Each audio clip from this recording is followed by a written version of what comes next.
And just kudos to Adesanya for this. I mean, going out there giving a guy like Pyfer a chance. It's not close in the rankings. It's an exciting fight for fans, and that just shows the quality of warrior that he is. Putting his reputation on the line to fight an up-and-coming guy that he doesn't need to fight. And he goes out there and he said, I want exciting fights, and this is an exciting fight. And revise old moves. Like watching, I did like some breakdowns of my old fights from China on my Freestyle Bender page. And I was watching myself like, damn, I don't do that anymore. Why am I not using that move? And I'm just revising certain things and bringing them back. So, yeah, I can't wait to just show off this weekend. Kind of getting washed now. Nah, I don't think he's washed, bro. I mean, 36 isn't that old, I don't think. It's not like he took a ton of damage in his UFC career. He had that real close fight with Kelvin Gastelum, but, and then he had the one fight with Pereira, but, like, he really wasn't, like, getting, like, he's never been, like, one shot knocked out, like, cold, stiff. So I think he's still young. I think he takes care of himself, I hope. And, no, I expect the best version of him. I think the pressure's off of him worrying about a belt or him worrying about what anybody else has got to say. I don't know where he's at in his life. I could be completely wrong, but I'm going to train for the best Israel Adesanya. I don't want to go out there and be made a fool. I don't want to go out there and fucking become a meme. So I want to go out there and cause damage, hurt him, and be the first to finish him in a dominating fashion where it's like, man, he just couldn't hang in there. So we'll see, man. I got a lot of work ahead of me. But whatever one shows up, I'm ready to take him out. UFC Fight Night, Israel Adesanya, Joe Pyfer. I gotta go Izzy, man. I know he's on a skid right now, but I think so he's gonna have his y'all must have forgot moment here, and I think a KO is coming, to be honest. Can go either way, but I would say Adesanya. More technical, I think, by decision.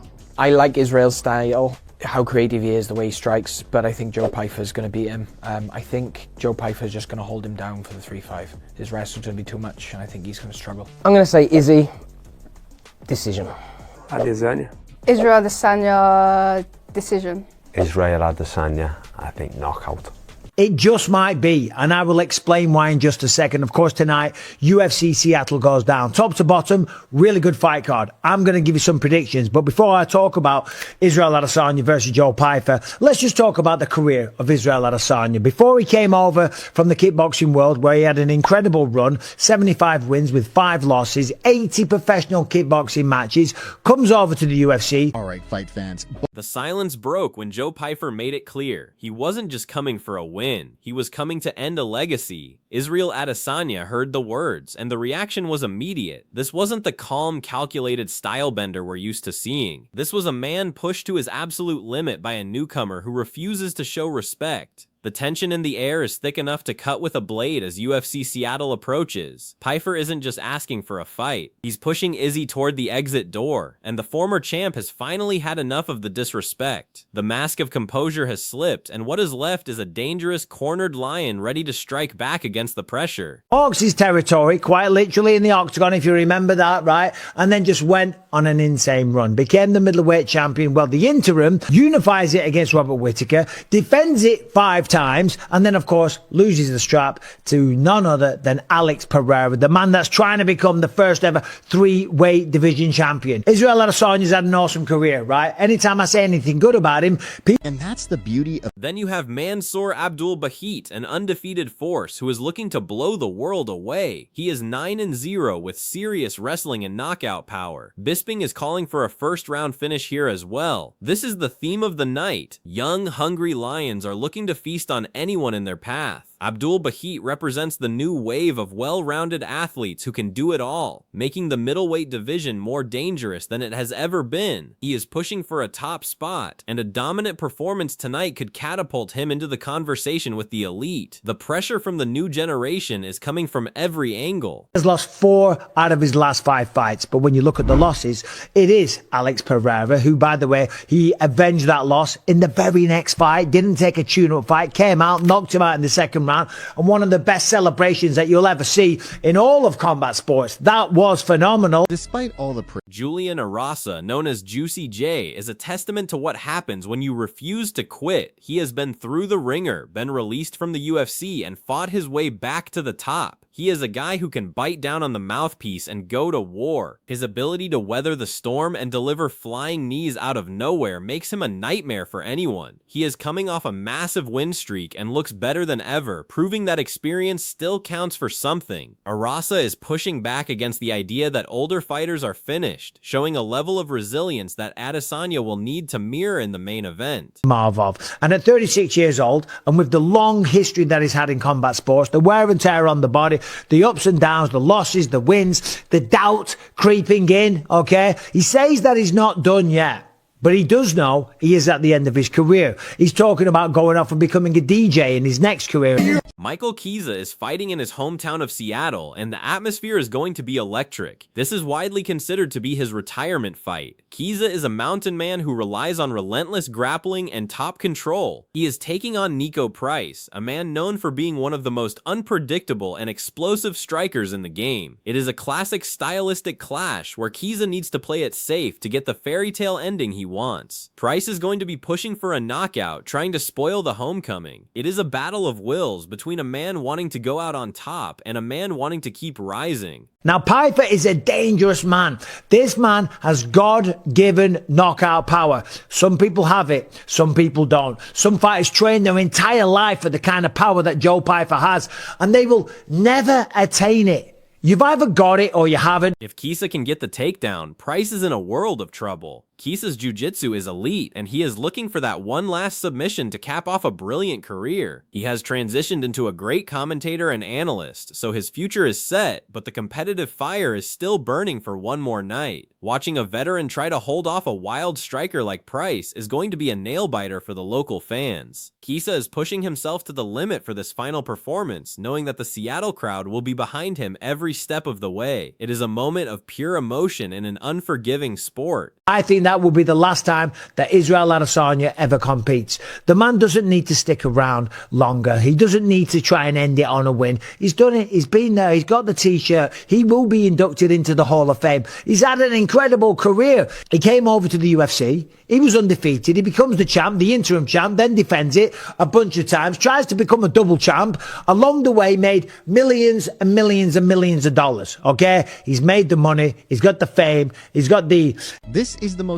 The co-main event features a high-stakes rematch between Alexa Grasso and Macy Barber. Their first fight in 2021 saw Grasso take the win, but a lot has changed since then. Grasso went on to do the unthinkable, beating Valentina Shevchenko and becoming the undisputed champion. Meanwhile, Barber has been fueled by the desire to reclaim her spot at the top. This is not just a fight, it is a collision of two women who have evolved immensely. Barber is pushing for revenge, and she believes she has the tools to dismantle the champion this time around. The intensity in this rematch is reaching a fever pitch. Before that, Esteban Rivalries gets knocked out in the first round, right? I'm looking at his record here. It's all in the very first round. Now, we did say this week that he's going to refine the style. We're prepared to stay calm and pick our shots and look for the clean finish. But that's what Mason Jones said last week before UFC London, right? It's all well and good going, I'm going to be refined, I'm going to be calm, I'm going to take my time, I'm going to set things up and look for openings. Then you get cracked in the face.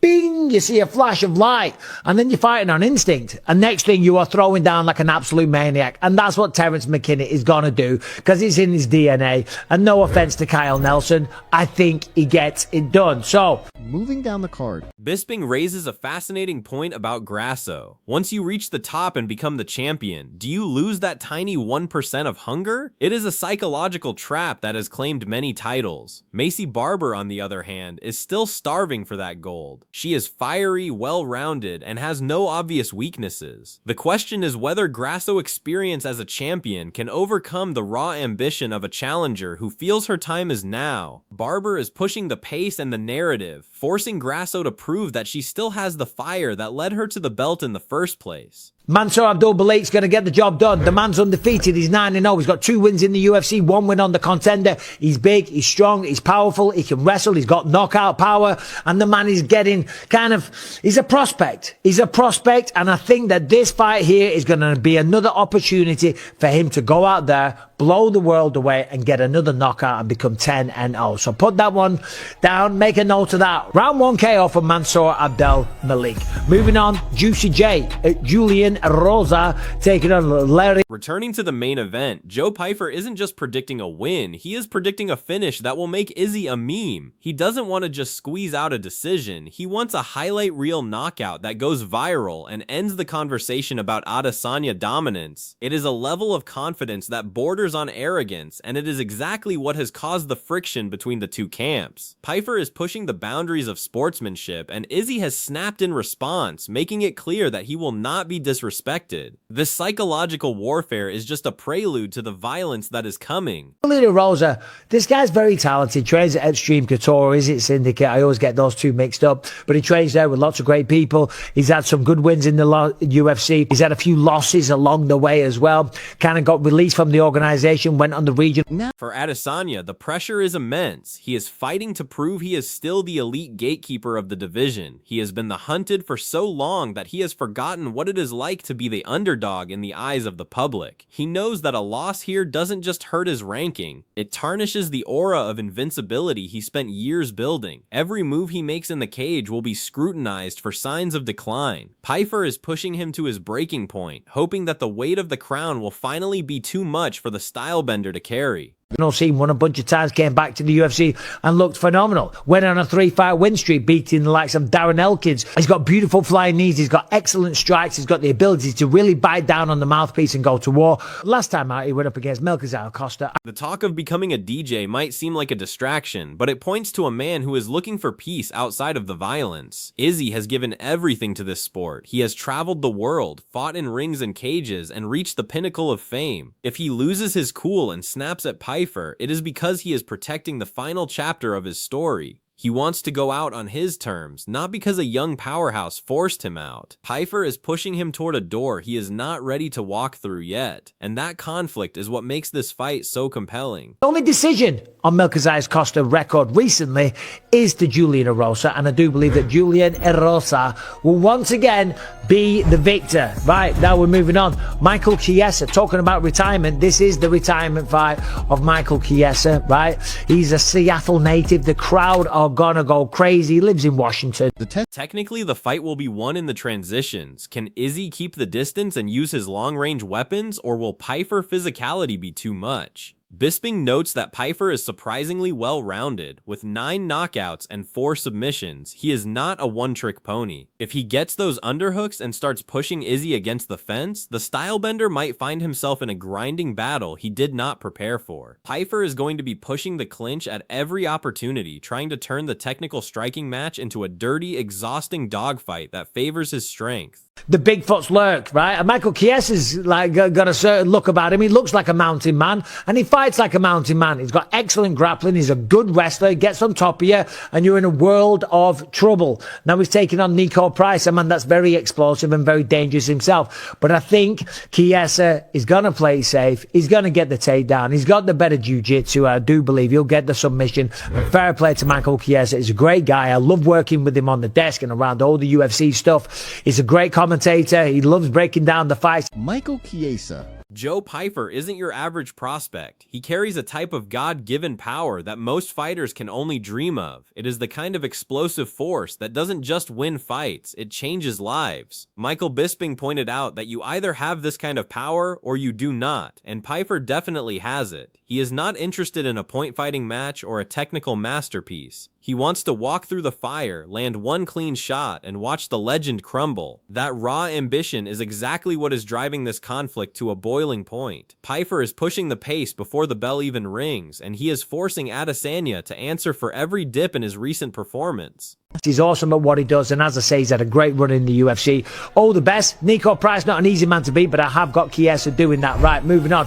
Alexa Grasso, Macy Barber. Now, of course, these two have fought before, back in 2021. It is a rematch, and Macy Barber was defeated last time out. And since then, Alexa Grasso went off and beat Valentina Shevchenko. The MMA world is completely divided on this one. Half of the analysts think Izzy technical mastery will allow him to cruise to a decision win. They see him picking Pyfer apart from the outside and frustrating the younger man. The other half is looking at that God-given power and the slowing reflexes. They see a changing of the guard happening in real time. It is one of those rare fights where nobody truly knows what is going to happen. Pyfer is pushing the odds, and the uncertainty is making fans across the globe tune in to see if the legend can survive one more test. Became the champion, okay? Something that Macy said that she was going to do and be the youngest ever. However, she's good. She's fiery. She can do it all. She's got no weak areas.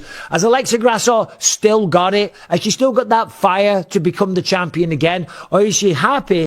No matter what happens, Israel Adesanya is a first ballot Hall of Famer. He revolutionized the middleweight division and brought a level of entertainment that few can match. His rivalry with Pereira alone is the stuff of legend, but the sport is cruel and it rarely gives you the ending you deserve. Pyfer represents the harsh reality of the fight game. There is always someone younger, stronger, and hungrier waiting in the wings. He is pushing for his moment at the expense of a legend, and that is the circle of life in the octagon. The tension is at an all-time high. Off and losing that little extra 1% that you need to win those big fights. I'm not saying she has, but I know that Macy Barber still very much has that fire. And I think that Macy Barber's going to go out there and get the win over Alexa Grasso. Right, okay. This being raises a real... As the lights dim in Seattle, the tension between these two men will reach a breaking point. Pyfer relentless pushing and Izzy defensive brilliance are on a collision course. Will the legend have one more masterclass left in him, or will the power boy deliver the knockout that changes everything? This isn't just a fight, it is a moment of truth for the entire middleweight division. The crowd will be on their feet as two eras of the sport clash in the center of the cage. Pyfer is pushing for greatness, while Izzy is fighting to keep his legacy intact for just a little longer. The fight I want to talk about, Israel Adesanya taking on Joe Pyfer. We all know the danger. Joe Pyfer, one shot can knock you out. He is a good wrestler. He's probably going to go up and fake takedowns. He's probably going to push Adesanya up against the fence. He's going to make him think it's a grapple fest and then look for that overhand right, okay? That's the plan. That's what he's going to try and do, but it's easier said than done. Of course, out of his 15 wins, he does have 9 knockouts. He also has 4 submissions, so he's very well-rounded. Last time out, I got a face crank over Abus Magomedov. Before that, decision over Kelvin Gastelum. And Marc-Andre Barriault, right? Mr. Powerball himself knocked him out in the very first round. Ultimately, this fight is about more than just a ranking or a paycheck. It is about the soul of a champion. If Israel Adesanya can turn back the clock and silence Joe Pyfer, he proves that greatness doesn't have an expiration date. But if he falls, we must celebrate the incredible journey he took us on. The sport needs characters, and whether you love him or hate him, you will be watching. Because when the cage door closes, all the talk ends, and the truth is revealed in blood and sweat. He came, he saw, and he conquered. But tonight we find out if he can still hold the line. Arsenal. Coming into this one, he's a very, very proud man. So you can make sure, you can bet your bottom dollar,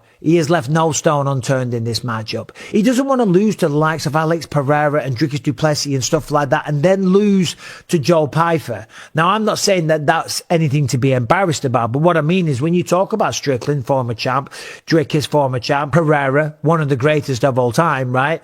There's no shame in losing that. And there's no shame in losing to Pyfer. But people are starting to whisper the word washed when they talk about Israel Adesanya. At 36 years old, the mileage from 80 kickboxing matches and a legendary UFC run is starting to show. Pyfer himself addressed the rumors, claiming he doesn't think Izzy is done, but his actions say otherwise. He is training to be the first man to finish Adesanya in a truly dominating fashion. He is not just looking for a flash knockout. He wants to show the world that the stylebender can no longer hang with the new breed of killers. This constant pushing of the narrative that Izzy is past his prime has clearly touched a nerve, causing the former champion to snap back with a vengeance. Ability to move out the way of a shot, to step back, to parry, to move, to block, to duck, whatever you need to do, to get the underhooks and all the rest of it. The reflexes, okay? That's what slowed down. They're just tiny, almost immeasurable amounts, but it is the difference in between taking a shot that might just glance you or taking it flush on the chin. and hitting the deck. You have to understand the pride of a man like Adesanya. He has built an empire on precision, flair, and dominance. To have a rising contender like Pyfer talk about him like he is a stepping stone is an insult he cannot ignore. Izzy has faced the absolute best fighters in the world, from Robert Whittaker to Alex Pereira. He has made millions and secured his spot in the Hall of Fame, but the hunger has not left him yet. He is looking for that moment where he can remind the world that they must have forgot who he is. Every time Pyfer pushes the idea of an easy finish, he is only fueling the fire of a man who has nothing left to prove but everything to protect. Landed that right hand that dropped him? We don't know, right? But it's certainly a question, and that's the question coming into this one. Israel Adesanya, I believe he wins this fight. I think that he gets the job done, but it would not surprise me if Joe Pyfer can... There is a shadow hanging over this entire event. Rumors of retirement are circulating, with Izzy even mentioning a future career as a DJ. It sounds like a joke, but in the fight world, once you start thinking about the exit, you are already halfway out. Michael Bisping believes that if Pyfer lands that big right hand, we might never see Adesanya in the octagon again. The stakes are not just a win or a loss, it is the potential end of one of the greatest eras in combat sports history. Pyfer is pushing for that retirement to happen sooner rather than later, and the intensity of his pursuit is making Izzy more volatile than we have seen in years. Him out and he's declared the winner, and we have a new contender on our hands. And if Israel Adesanya decides to walk away from that sport, then all of us should just give him a big old round of applause, because I tell you what, he came, he saw, he conquered, right? He might have not been your cup of tea, he might have been brash, he might have had some flamboyant style to him, okay, which he did, right?